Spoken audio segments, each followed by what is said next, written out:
and they win the NFC South.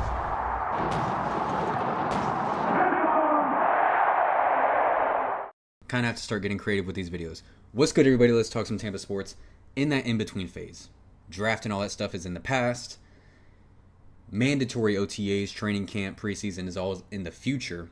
It's all like voluntary stuff right now. So today, we are going to be talking about 3 players that I think can take that next step as an NFL player, as an NFL talent for the Tampa Bay Buccaneers. Taking that jump, taking that next level that we all want to see from younger guys on this team, and that I think this could be the year for them to do that. And I'm not going to hold you guys very long. The first one, it is a player, it is a fan favorite. It is a player that we all know as Bucs fans is a good player. It is a player, is he super well known around the league? No. But going into his 3rd year, has some more talent around him and opposite him that should help him. The pressures were off the charts last year. And getting to the quarterback, not bringing him down, but affecting him, putting pressure on him, did it all year long. And I think this is the year he can make that jump. And I am, of course, talking about Yaya Diaby. Let me adjust that. Zoom it in a little bit. So, Yaya Diaby, like I said, if they're on this video, this does not mean they're a bad player. This means, I think, from where they are now, I think there is still another level that they can reach. And I don't see how you could argue me on that. He hasn't hit double-digit sacks yet. So, last year, he had 6 sacks, is what they're calling it on Pro Football Focus. The year before that, he had 9 sacks, is what they're calling it on Pro Football Focus. For some reason, I feel like those numbers are off. I'm going to double check that. Okay. This is what I thought, and I think this is accurate. 4.5 sacks last year. Obviously a number we all want to see grow and climb. 4.5 from your top pass rusher, he was last year, is not going to cut it. 7.5 in his rookie season, where that was really hopeful for everyone because he didn't even really start until maybe week 9, 10-ish against the 49ers, if I believe that was the game. So we'll slide on back over here. I think the talent around Yaya Diaby and him being able to take another offseason, work on his craft, work on some more pass rush moves, that is what can get Yaya Diaby to that double-digit sack number. Hassan Reddick on the other side, naturally, by name, by what he's proven throughout his time in the NFL, will demand more attention than Joe Tryon-Shoyinka or Anthony Nelson or whoever else was opposite of Yaya Diaby last year. Hassan Reddick is going to demand way more attention than any of those guys did. Of course, you got Vita demanding double teams in the middle. You got Cansey doing what he does in the middle. That's going to open up a lot for Yaya Diaby. And I think I've seen some sites say he was top 20, top 15 in pressures last year.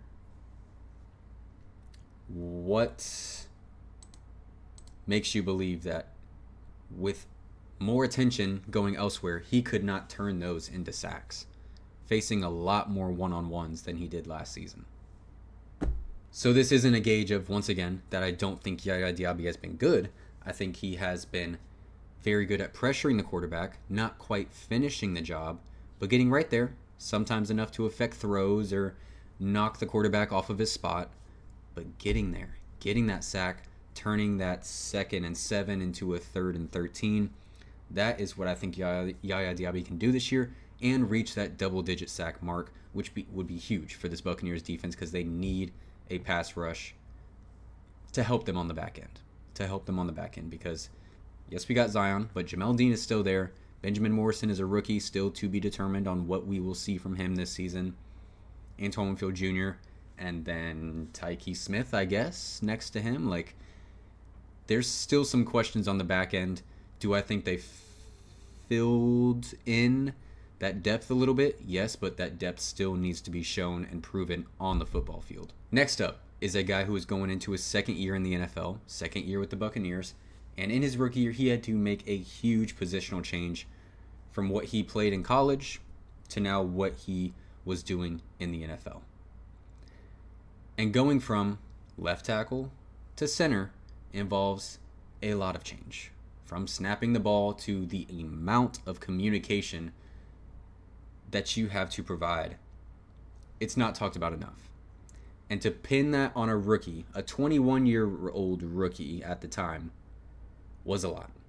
And sometimes, you saw the talent, but the communication is what held him back. And I'm going to prove that to you guys here. And I, of course, am talking about Graham Barton.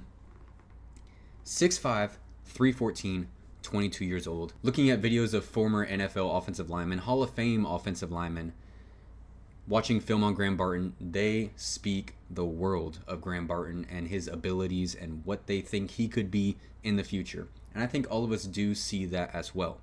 Last year, there were games where we're like, wow, Graham looks great out there, looks very athletic, pulling, not giving up too many pressures, sound, secure. And then there's games where he seemed like he was kind of getting pushed around a little bit, games where he was getting penalties, seemed like some miscommunication here and there, couple fumbled snaps or bad snaps between him and Baker throughout the year. Being able to take this offseason and just focus on being a center. There's no draft combine. There's no pro days. This is, I am the Tampa Bay Buccaneers center. I am allowed to dig into Josh Grizzard's playbook, dig into the communications, dig into what I need to be looking at on the defense when they set up, and communicate that to the guys I have around me. That is what I think can take Graham Barton to that next level as a center, as a piece on this already fantastic offensive line. Penalties last year, 13. There's the number right there. 64 out of 64 between all centers in the entire NFL. 64 out of 64. Comes with being a rookie. You're going to go through your rookie struggles. You're welcome to the NFL moments. It's going to happen. Throughout all of last season, I was never too hard on Graham Barton.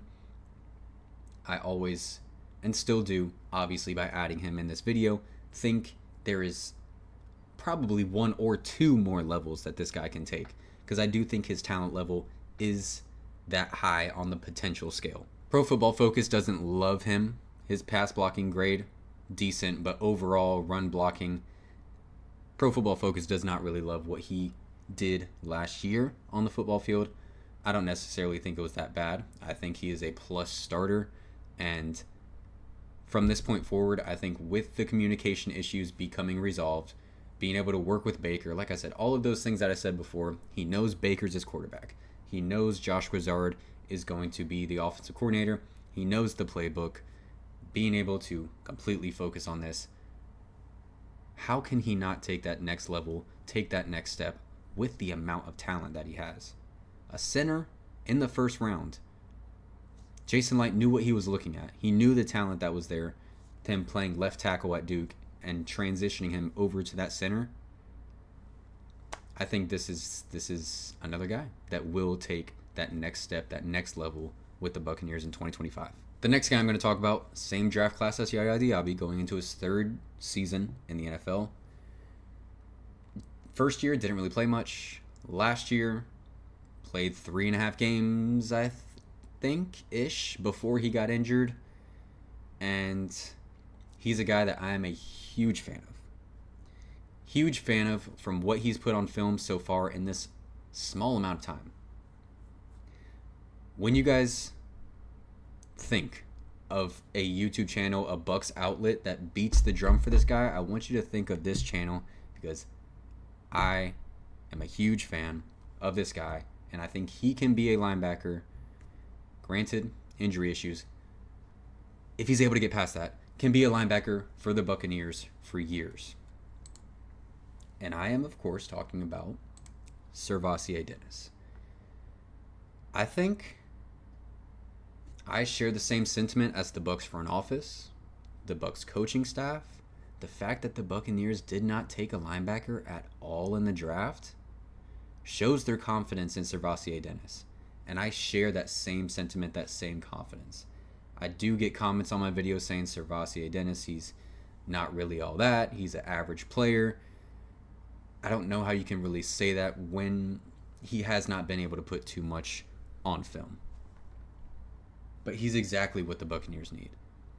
He is a very, very, very smart guy with the athleticism to go along with it at that linebacker position. Him next to a Levante David is something that can really clean up this Buccaneers defense. Think about some of those early games last year. Whooped up on the Commanders, beat the Lions in Detroit. He was in that Eagles game at the start before he got injured, where the Eagles could literally do nothing on offense against us. And then he is out for the season with a shoulder injury. And then you think of the games after that. You think of the Falcons games, and it's just a massive drop-off. A massive drop-off after he ended up being injured. I will beat the drum for this guy. 6 foot, 226 pounds, 25 years old. The coverage ability is something that can really clear up the defensive issues that we saw last year, rotating between KJ Britt, JJ Russell, whoever, opposite Levante David. I know there will probably be people that watch this saying you're too high on SirVocea Dennis. He hasn't proven enough. Sure. I'm just sharing my opinion on what I've seen from him, and I truly do think he's a guy, if he can stay healthy, he can take that next step, reach that next level, and it could really, once again, clean up a lot of the issues we saw in the middle of the field with the Buccaneers last year on defense. So that's going to be it for me. Those are the 3 guys, Yaya Diaby, Graham Barton, SirVocea Dennis, 3 young guys still on their rookie contracts, obviously, that I do think can take a next step, reach that next level in the 2025 season for the Buccaneers to push, propel, whatever you want to call it, the Buccaneers into that next level, reach that next round, and, compete for another Super Bowl trophy. So let me know what you guys think down in the comment section below. Do you think there's someone that I should have not included that you think should have been included? Once again, I'm thinking of young guys who have been pretty good for the Buccaneers, but there is another level there that they could reach. Share your thoughts down below. Like and subscribe if you have not already. Go Bucs, and you all have a blessed one.